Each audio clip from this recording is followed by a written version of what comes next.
Hey guys, it's Sarah, and today I want to talk about some books that I've rated in the past that I kind of had a little bit of a realization about. So you may have seen that I did a book journal where I am keeping track of all the books I read every single year in a handwritten journal. It's something that I'm keeping the book and my rating in. If you want to see my whole setup and me using it and everything, I'll leave that video link down below. But I wanted to keep this as like a hard copy for myself just in case Goodreads goes away or something happens with Goodreads. So it's just something I'm keeping up on now that I'm going to have for myself that's going to be a permanent thing for me. Now, as I was going back through the years and writing down the books that I have read and rated that I had a record of, I was a little bit surprised at some of the ratings I gave some certain books. And I was thinking to myself, did I rate these too high? Is that really a 5-star book? Or is that really a 4-star book for me? Because sometimes I'll read a book and my initial gut reaction is like a 4 or 5-star. But then the more time I have away from it, the more I forget. The less I like it sometimes, or the more flaws I'll find in it. Like just the more I think about it, the more things I find that I don't like about it. And so sometimes it could cause me to want to lower my rating. I usually do not lower a rating unless I reread the book. Like whatever I rated it is what I initially rated it when I read it. So, but over time, things like that can change. So I wrote down a few things, a few books that as I was filling them in, I was like, did I really give that 5 stars? Like, I feel like if I read them today, I would not give them 5 stars at all. So I want to talk about some of those because I kept notes as I was doing it when I kind of hit the realization that interesting that I rated this this way. So I'm going to talk about some books that I rated previously that if I read them today, I really do not think that they would be rated this highly. Okay, we're going to go by year. So in 2015, I read All the Bright Places by Jennifer Niven, and I gave it 5 stars. This is a controversial book because it hits the themes of suicide. Like that is the whole premise of this book. There are 2 characters who are contemplating suicide. And from people who have dealt with either suicidal thoughts or have dealt with somebody in their lives who committed suicide, they do not believe that this was handled well. And I don't personally have that experience, so it's not something that I can personally speak to, but I really don't think that going into it now, I would read it and give it 5 stars. I really don't think that I would. This might have been something where I was reading it when everyone else was reading it, and a lot of people were really loving it and giving it 5 stars and all this stuff and praising it and everything, and I think I just kind of fell into that spell. So I don't think I would give this 5 stars if I read it today. Another one I read in 2015 is Codename Verity by Elizabeth Wein, and this is one I gave 4 stars. So it wasn't a 5-star read for me, and I knew it wasn't a 5-star read for me, but I am surprised I gave it 4 because I feel like it'd be more like a 3. I remember just not really enjoying this book, and it is one that I've considered rereading just to give it another shot because I may not have read it at the right time. I think I read it for a book club. And I think I was busy at the time as well. I think it was like a December read, and Christmas is so crazy busy. And so I don't really think I got everything out of it that I probably should have, but I don't know. I'm contemplating rereading this book, but I'm not quite sure if I want to or not, but I am surprised I gave it 4 stars. I thought it would have been more like a 3-star for me. This is a World War II historical fiction that follows female pilots who get captured and how they kind of get out of that. Okay, moving to 2016, I read Miss Peregrine's Home for Peculiar Children by Ransom Riggs, and I gave it 5 stars. And I don't think I would give it 5 stars today, mainly because I don't even want to read the rest of the series. I have 0 interest in continuing on. So to me, why would I give a book 5 stars and then not want to read the rest of the series? Did I really like it that much if I don't care about the rest of the series or want to continue? I did like that it was unique. It was definitely unique. And the reading experience with the pictures throughout the book and all that stuff was definitely interesting. But I don't feel like it was 5 stars at all. So it was interesting.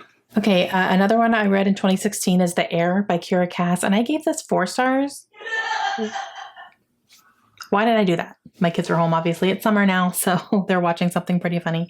But that was good timing because, really, I gave that 4 stars. Seriously, I did not like the last 2 books in that series at all. The original trilogy, the first 3, loved them. I would reread those. The other 2 that follow the same family but a different, a later timeline, they were not good at all. I actually really didn't like them at all. So why did I give it 4 stars? Might have been just a high from the first trilogy maybe still, but yeah, no. Okay, I also gave in 2016 The Library at Mount Char. This is by Scott Hawkins, and I gave that one 4 stars. I remember that book being really, really weird, and I don't even think I fully understood it. I know it was an urban fantasy. There was monsters. There was a big lion at one point, I think. And they're trying to either protect a library. I can't even give you a full synopsis of it because I don't really fully remember that book. And I'm really shocked I gave it 4 stars because I think I got out of it going, that was really weird. So why did I give it 4 stars? I don't really know. Okay, also in 2016, I read The Last of the Fire Drakes. This is by Farah Omerboy, and I gave that one 4 stars too. And this is another one that I can't tell you a synopsis. I know it's a young adult fantasy, and that's all I know. And I really don't remember the details. I think it followed a girl who found out she was either royalty or very powerful or something. And that's all I know, guys. I don't know why I gave this 5 stars. I can't even regurgitate a synopsis, and I read the book. And I think I have the second book on my Kindle, and I'm just I'm really not interested in reading it. So yeah, I don't know. I wish I could tell you why. Okay, now we're moving into 2017. There's a few on this list, and then that's going to be it. So I think everything 2018 and beyond, I was comfortable with my ratings. Nothing really shocked me. So in 2017, I read Everything by Nicola Yoon, and I gave it 5 stars. Okay. I remember reading that book. I remember I read it in one day. That was kind of a one-day book for me. I read through it really, really quickly, and I loved it. If I read that today, I don't think I would. I don't know.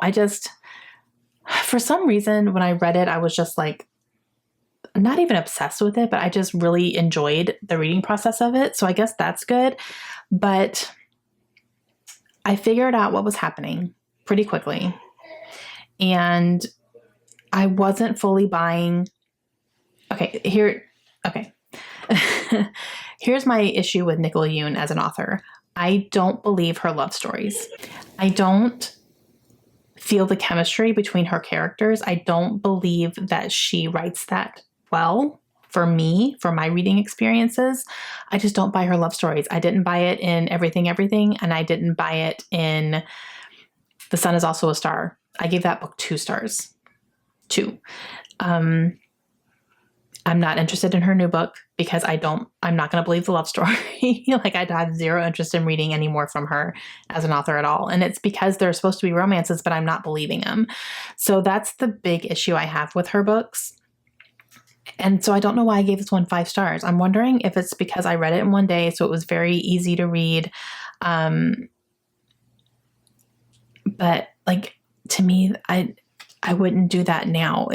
Even if I read it in one day, I would not give it 5 stars. I know I wouldn't. So it's interesting.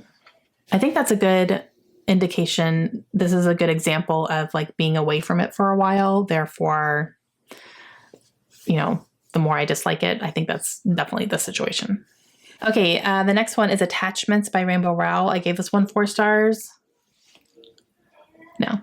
I no longer enjoy Rainbow Rowell as an author. I've read a few of her books, and when I read Fangirl, I was just I think I'm done with this author. I don't know. I feel for me, her books are overrated and overhyped. I have not really enjoyed them. This one included, so I'm surprised. I think of the ones I read, this is probably the one I enjoyed the most, but it's still like, to me, if I read it today, I would not give it 4 stars at all. I did listen to it. It was a good audiobook, so I will say that. I do remember specifically listening to this book. And I think when I finished it, I was like, that was good. But then I gave it 4 stars. Like, usually if I say that was good, that's more like a 3 star. So I definitely wouldn't give this as high a rating. Okay, the next one is The Breakdown by B.A. Paris. Guys, I gave this one 5 stars.